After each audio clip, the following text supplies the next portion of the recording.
kita mulai pembelajaran kita hari ini, Ibu minta kesediaan seorang untuk pimpin doa. Siapa? Saya, Bu. Ya, Rian, silakan. Mari kita semua menghadap Tuhan dalam doa. Kita berdoa.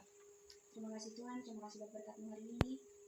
Kami anak-anak-Mu berkumpul tempat ini untuk memulai pelajaran kami, karena Aku menuntun dari awal hingga akhirnya berjalan dengan baik. Terima kasih Tuhan, haleluya, amin. Baik, terima kasih Riani.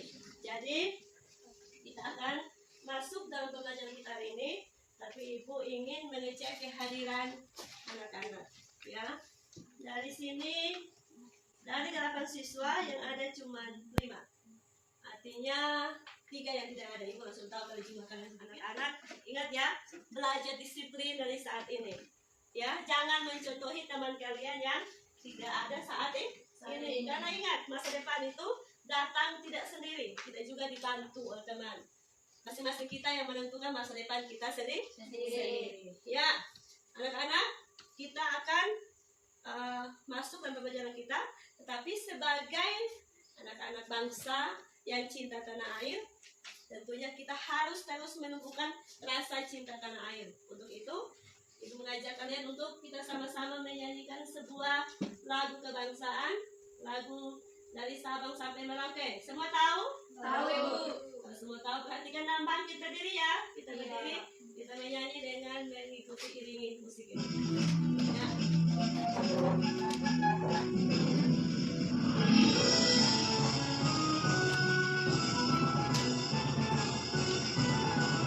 Dari Sabang sampai Merauke, berjalan pulau-pulau, sambung menyambung menjadi satu.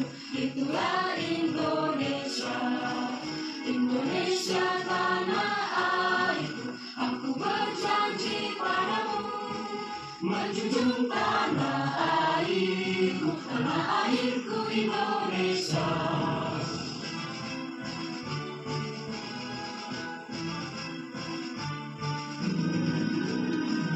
Iya, tepuk tangan buat kalian semua. Jangan hebat, silakan duduk. Harus terus menumbuhkan rasa cinta tanah air, karena kalian penerus bangsa Indonesia. Ya, kekuatan bangsa terletak pada kekuatan anak mudanya. Kalau anak mudanya lemah, bangsa kita pun pasti lemah. Ya, kita akan masuk dalam pembelajaran kita hari ini, tapi Ibu ingin tanya dulu. Ada yang masih ingat pelajaran minggu kemarin?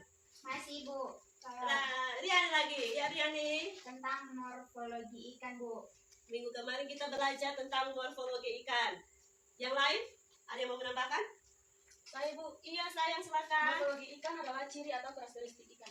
Iya, jadi kata Chelsea, morfologi ikan Ibu, kita belajar morfologi ikan, dan Chelsea menegaskan lagi kalau morfologi ikan itu kita belajar tentang ciri khas atau karakteristik dari ikan.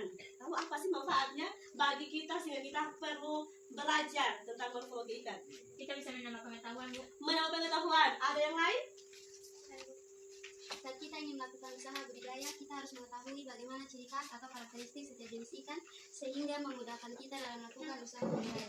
Iya, jadi kata Ayu, ketika kita nanti terjun dalam sebuah usaha budidaya, ini semua calon-calon pengusaha petani ikan, budidaya ikan semuanya.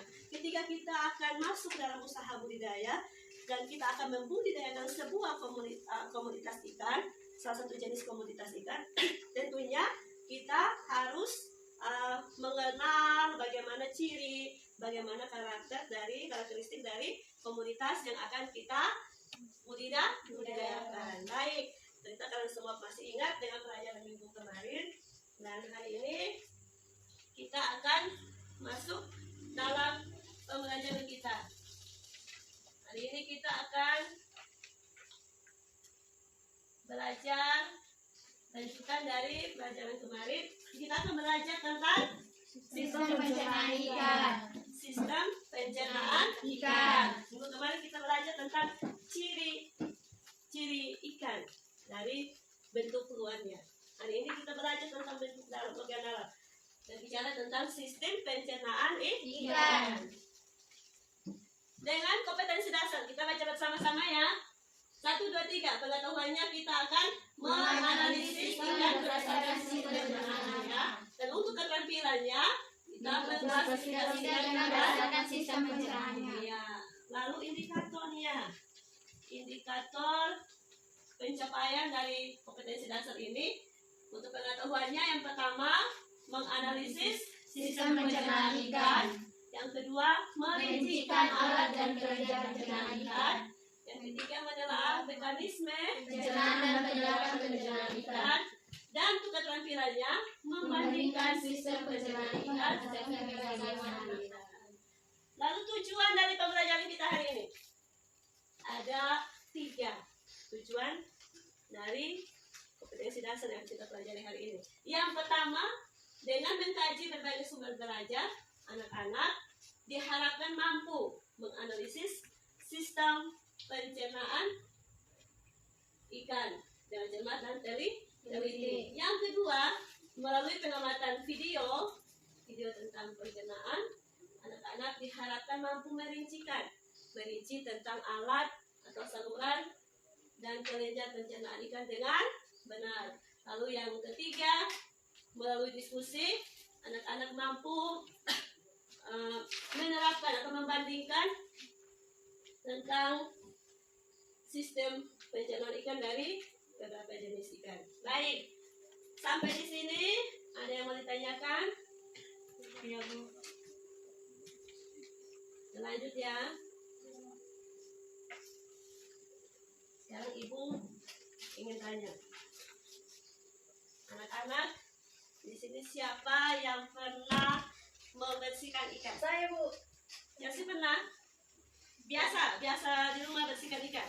Ini anak baik. Tepuk tangan membuat anak-anak baik di rumah biasa ya, membersihkan ikan. Lalu siapa yang pernah bedah ikan atau bahasa kita belah ikan? Siapa yang Saya, pernah? Bu. Siapa juga yang lain? Pernah tidak? Pernah Ibu. Diani pernah. Angelica? Benar, Bu. Atau tangannya halus sudah pernah? Ayu pernah? Hampir pernah melakukannya. Atau pernah melihat orang bedah ikan? Bedah ikan. Buat dendeng kan dibelah. Kalau pernah melihat, bahkan pernah melakukan, ada telur ikan, ada insang, ada usus, hati. Hatinya sakit tidak? Hatinya masih utuh ya? Belum tenggelam, masih utuh, belum sakit, belum merasakan cinta pastinya ya. Iya, jadi hati ikan artinya organ dalam atau sistem pencernaan ikan hampir serupa dengan sistem pencernaan yang kita miliki. Tahu bagaimana sistem pencernaan ikan? Belum ya? Pernah belajar di SMP sistem pencernaan IPA ya, pelajaran IPA ya ketika di SMP, sistem pencernaan ikan. Tapi Ibu yakin kalian mulai lupa. Baik, untuk bisa mengingat kembali tentang sistem pencernaan ikan yang pernah kalian pelajari ketika SMP, Ibu akan jelaskan bagi anak-anak saat ini lewat PowerPoint. Bisa adik-adik perhatikan. Lihat pencernaan. Apa itu pencernaan? Pencernaan merupakan proses penyederhanaan makanan melalui mekanisme fisik dan kimia. Di sini terlihat sistem pencernaan itu meliputi organ yang berhubungan dengan pengambilan makanan. Jadi sistem pencernaan itu berhubungan dengan organ yang tugasnya mengambil makanan. Kalau mengambil makanan, maka dimulai dari apa? Mulut. Kita juga sama seperti manusia. Kita makan mulainya dari mulut. Lalu ke farinx, itu bahasa kita bilang insang. Lalu ke esofagus, ada. Nanti sebentar kita memperhatikan, kita akan mengenal ada sedikit bagian di dekat insang yang kita sebut esofagus. Lalu dari situ akan dibawa ke lambung. Lalu dari lambung ke pilorus, lalu menuju ke usus, dan akhirnya menuju ke apa kita sama-sama? Anus. Sama ya kita? Ikan bilang sama dong. Mulainya dari mulut, akhirnya ke anus. Kalau sebut anus jangan malu-malu, karena ikan punya, kita juga punya. Ya, alat pencernaan. Jadi itu mulai dari mulut, rongga mulut. Di rongga mulut itu ada gigi, ya. Lalu ada, kalau kita mesti ada lidah, ya. Di sini, ya, untuk mengambil makanan. Mulut mengambil makanan. Dan biasanya bisa ditaruh luar, tapi ada juga lendir kita ya. Lendir atau kelenjar untuk membasahi makanan itu. Jadi ketika menelannya memudahkan. Sesudah mulut tadi apa? Sesudah mulut, Rongga mulut. mulut ada 3 tipe. Mulut dapat disembunyikan, mulut gergaji, dan mulut tabung. Ini mulutnya yang luar biasa ini.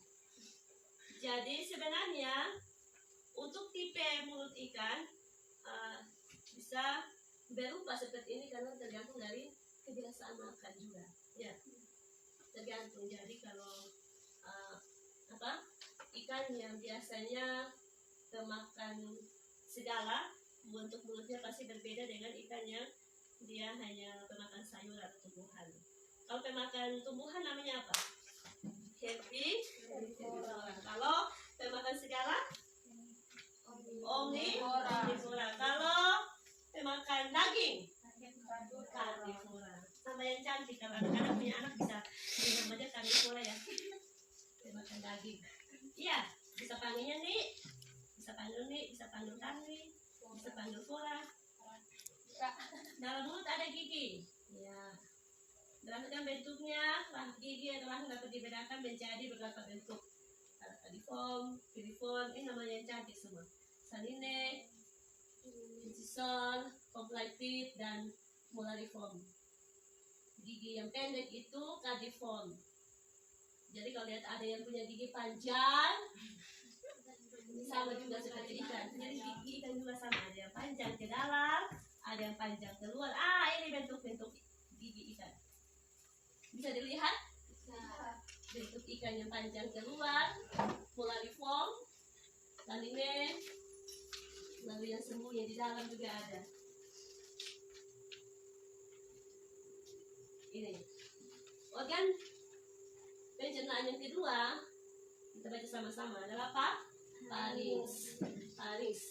Organ ini biasanya disebut pangkal tenggorokan, atau itu yang kita bilang apa? Lebih dekat dengan insang. Jadi kadang kita sebut juga insang. Ya, tapi sebenarnya dia di bagian tenggorokan. Untuk jelasnya setelah kita bedakan sebentar ya. Tugas anak-anak untuk melihat dan menjelaskan. Insang terletak tepat di belakang rongga mulut. Jadi di dalam farinks. Sebentar kita lihat sama-sama ya anak-anak. Ya, Bu. Bicara begini kan. Bagian yang ketiga sama-sama kita sebut esofagus. Esofagus ikan atau disebut juga kerongkongan. Tadi yang pertama mulut, rongga mulut, lalu di bawah ke farinks, dan yang ketiga esofagus. Esofagus fungsinya untuk apa? Ada yang tahu? Fungsinya sebagai penghasil lendir. Esofagus berfungsi sebagai penghasil lendir dan gudang makanan dan pengeringan makanan. Lalu bagian yang berikut, nah ini lambung. Semua punya lambung? Punya. Fungsi lambung ini untuk apa? Untuk apa anak-anak fungsi lambung? Ada yang tahu? Fungsi lambung? Masa tidak tahu? Masa tidak tahu fungsi lambung? Ada yang tidak tahu? Ayo. Kalau tidak tahu maka kita langsung stop sampai di sini. Karena kita juga semuanya ada lambung ya. Iya. Fungsi lambung itu untuk apa? Anak-anak fungsi lambung untuk apa? Ada yang tahu? Kalau makan, terus masuk di dalam, sebelum dia sampai di usus, dia tampung dulu di Lambung. di lambung ya. Jadi fungsi lambung itu menampung makanan. Setelah itu kita lanjut usus ya, usus tengah dan usus akhir. Kalau kita manusia ada usus kecil, usus besar, atau biasa disebut juga intestinum. Satu bagian dari saluran pencernaan mulai dari pilorus sampai di kloaka atau anus. Usus mempunyai banyak variasi, umumnya berbentuk seperti pipa panjang, berkelok-kelok dan sangat besar, dan berakhir atau bermuara keluar sebagai lubang anus. Yang berikut, nah, yang tadi itu alat pencernaan. sudah masuk dalam kelenjar pencernaan. Jadi selain alat yang untuk selain alat-alat yang disebutkan tadi, bagian-bagian tadi untuk membantu pencernaan, alat-alat itu dibantu juga dengan yang namanya kelenjar pencernaan. Kelenjar pencernaan atau glandula digestoria, fungsinya untuk proses pencernaan. Nah, kelenjar pencernaan ini terdiri dari hati, pankreas, dan kantong empedum. Jadi ada 3 bagian kelenjar pencernaan, di antaranya hati, pankreas, dan kelenjar empedum. Kantong empedum maksudnya. Hati ini berwarna merah kecoklatan. Letaknya di bagian depan rongga badan, meluas, mengelilingi usus, bentuknya tidak tegas, bentuknya hati asalnya sepasang, jadi sama ya, berbentuk sepasang. Yang berikut kantong empedum atau fisikofilia, bentuknya membulat dengan warna kehijau-hijauan. Jadi hati berwarna kemerahan, kalau kantong empedum berwarna kehijau-hijauan. Letaknya pada hati bagian depan, disebut ductus siccipus. Bermuara pada usus dekat dengan ventriculus. Fungsi dari kantong empedum ini untuk menampung atau menyimpan empedu atau virus dan mencurahkannya ke dalam usus bila diperlukan. Virus ini berfungsi untuk mencerahkan lemak. Kaitannya dengan rangsangan makanan. Ya, ada kaitannya dengan rangsangan makan untuk ikan. Rangsangan ikan saat makanan merupakan interaksi antara beberapa faktor, yang menentukan kapan ikan akan makan dan makanan apa yang diinginkan. Rangsangan untuk makan secara umum dipengaruhi oleh motivasi internal atau dorongan untuk makan. Lalu faktor lain adalah rangsangan makan yang diterima oleh panca indera seperti rasa, bau, penglihatan. Jadi yang mempengaruhi sistem pencernaan tadi adalah dorongan untuk mau makan. Ya. Ketika ada dorongan untuk memakan, baru sistem pencernaan bisa bekerja. Namanya kalau tidak makan, bagaimana organ pencernaan atau pencernaan bisa bekerja? Jadi supaya semuanya berfungsi dengan baik, tentunya harus ada kerjasama, insting, perasaan, dan bagian-bagian tubuh. Ya Wanda ya, jadi kalau tidak makan bisa sakit. Untuk itu terus tumbuhkan rasa untuk makan. Kalau tidak makan sakit. Dan sakitnya itu bukan di sini, sakitnya itu di lambung. Dan lambung berfungsi untuk menampung makanan. Kalau tidak ada yang ditampung, tentunya lambung kosong kan, jadi sakit. Jenis ikan berdasarkan tipe makanan, tadi gue bilang. Herbivora. Ikan golongan ini makanan utamanya berasal dari bahan nabati, misalnya ikan tawes, ikan nila, dan ikan bandeng. Jadi ikan nila itu contoh ikan herbivora. Lalu yang kedua apa? Karnivora. Ayo sama-sama. Apa? Karnivora. Karnivora. Ikan golongan ini sumber makan utamanya berasal dari bahan-bahan hewani. Ini pemakan daging. Siapa di sini yang karnivora? Sama ya, semua pasti karnivora. Pemakan segala malah omnivora. Ini misalnya ikan belut, ikan lele, ikan kakap. Ikan kakap atau bahasa latinnya Lates calcarita. Yang berikut omnivora. Omnivora ini ikan golongan ini sumber makanannya bukan segala, jadi tumbuhan juga, hewan juga, jadi nabati dan hewani. Namun lebih menyesuaikan diri dengan jenis makan plankton. Fitoplankton itu tumbuhan dan soal itu hewani. Lalu pemakan detritus. Ikan golongan ini sumber makanannya berasal dari sisa-sisa hancuran makanan atau sisa-sisa bahan organik. Sisa-sisa bahan organik yang telah membusuk di dalam air. Jadi ikan pemakan detritus adalah golongan ikan yang memakan sumber makanan ya itu dari sisa-sisa hancuran bahan organik ya. Ini pemakan sampah. Contohnya apa? Ada yang tahu? Ikan belanak. Kita paling suka ikan belanak. Nah, suka dong? Ikan belanak. Itu orang dengan baminya. Apalagi kalau masak cuka, baminya. Ya, ikan belanak. Padahal ikan itu dia makan sisa hancuran bahan organik yang mungkin sudah makan sampah. Jadi ibu bilang pulang jangan ikan yang mengkonsumsi bermacam-macam campuran jenis makanan. Umumnya ikan-ikan yang ada di alam termasuk di dalam euryphalus. Jadi contoh ikan-ikan yang hidupnya di alam termasuk ikan euryphalus. Kalau stenophilus biasanya ikan yang dibudidayakan, dan misalnya dia hanya makan pelet, ya, atau bahan alam seperti fitoplankton, makan alam.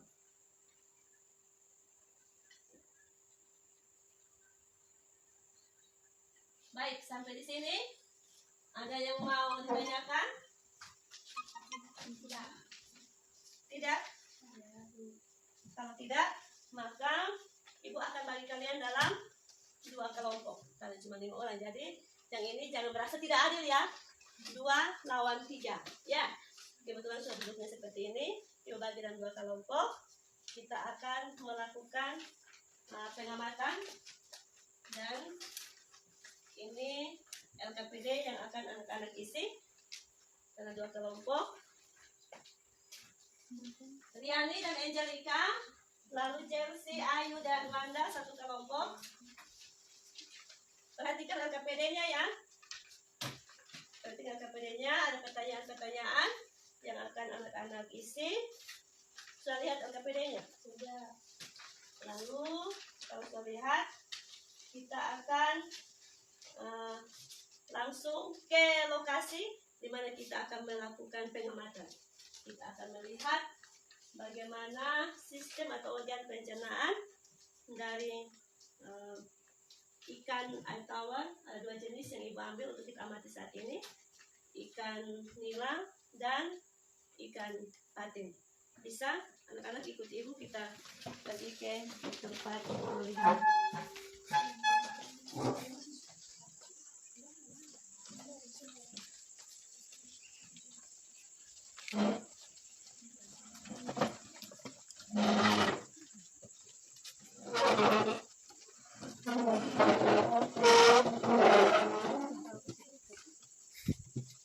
Ya, jadi seharusnya anak-anak memakai pakaian sesuai dengan standar untuk menjaga diri, pakai 3 ya, workpack.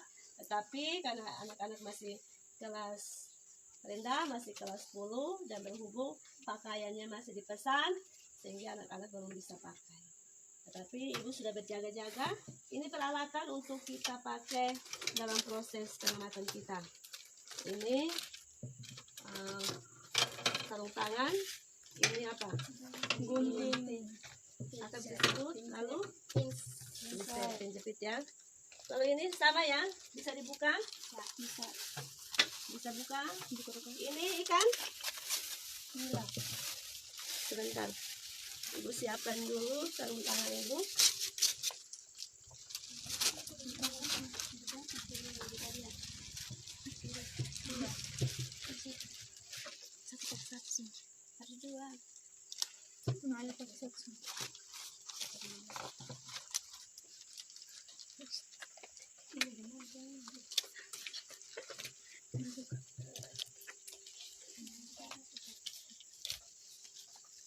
Silakan pakai.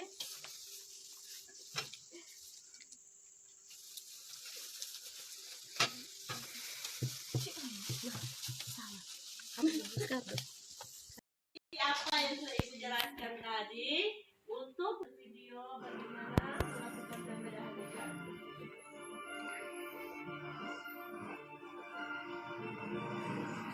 Lihat.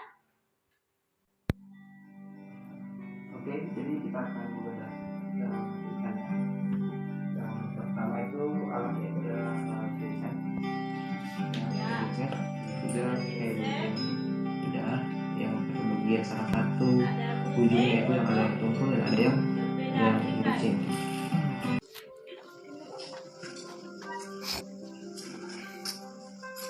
Perhatikan cara mereka membedah ikan dari anus. Mengenai organ dalam supaya nanti ketika kita selesai membedah Ikannya masih hidup.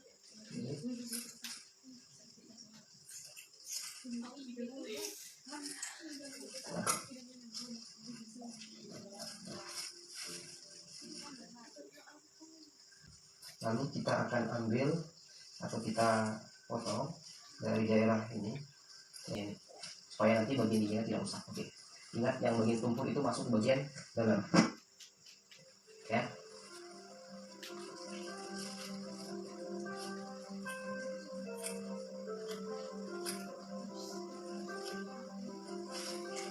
Oke. Nah, bersih ya.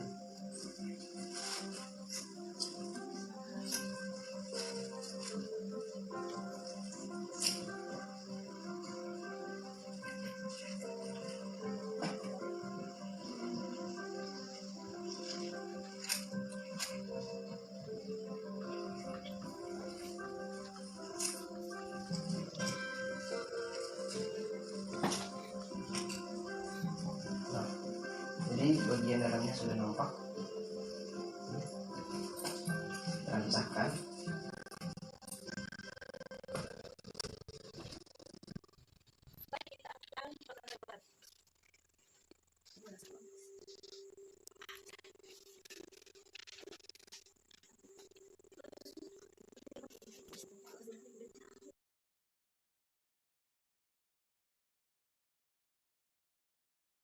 Melakukan proses pembedahan untuk melihat organ dalam atau organ apa pencernaan ikan ya. Kita akan melihat organ pencernaan ikan yang sudah kita belajar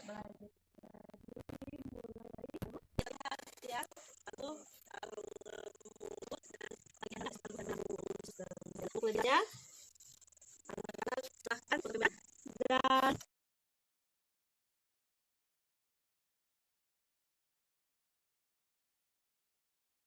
mana yang melakukan proses ini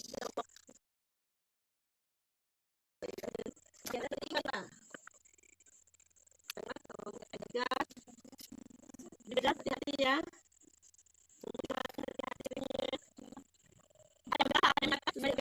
bagikan bagaimana lalu setelah itu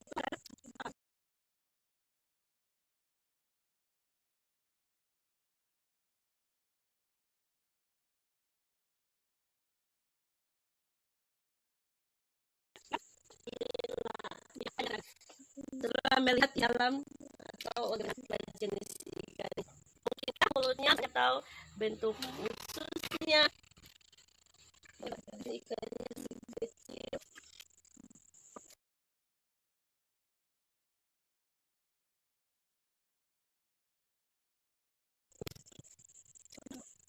Ikannya masih kecil, kecil, bisa dilihat.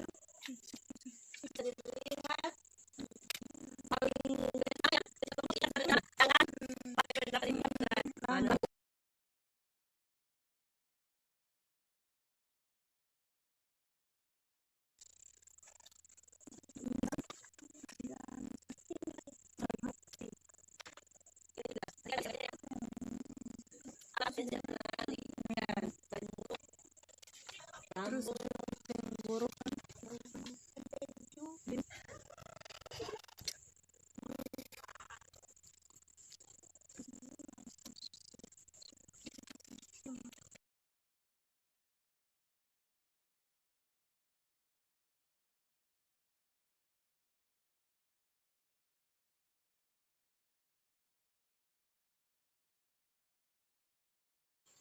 sudah anak-anak sudah mempresentasikan apa yang diamati. Sekarang kita akan masuk dalam evaluasi. Ibu akan berikan soal untuk anak-anak kerjakan ya. Ibu akan memberikan soal untuk anak kerjakan.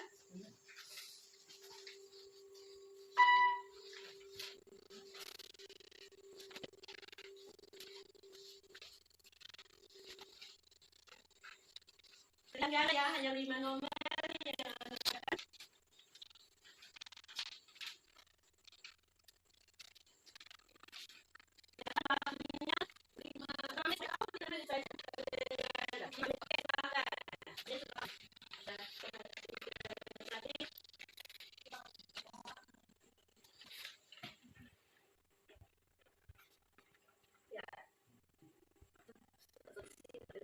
Baik.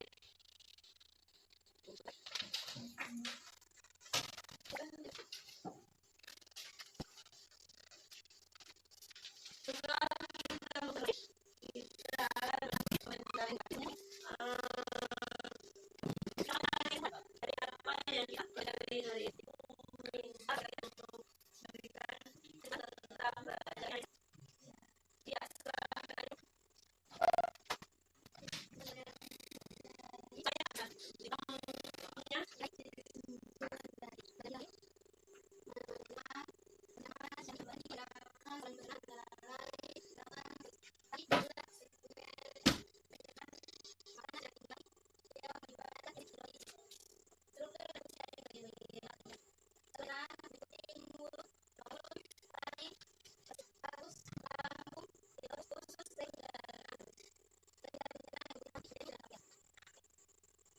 ya masih ada bagian kedua pencernaan mulai mulut, mulut, halus, lalu sampai tidak ada kerjaan baik. Saja lainnya tidak ada yang paham atau mau paham. Baik, akhir ini sekali lagi mohon kegiatan teman-teman untuk melakukan refleksi.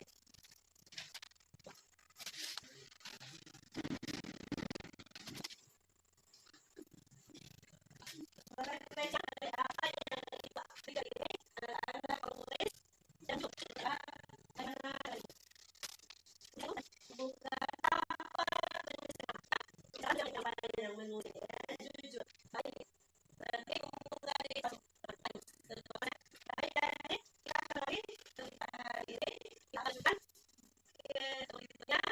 Masih di yang sama, masih sistem penyelamatan, tetapi yang mulut hadap sistem adaptasi ikan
pertemuan kita hari ini. Tetap jaga kondisi tubuh, jaga imun tubuh walaupun kita telah aman, sudah hijau, tetapi bukan berarti kita lengah ya. Selalu menjaga kondisi tubuh kita agar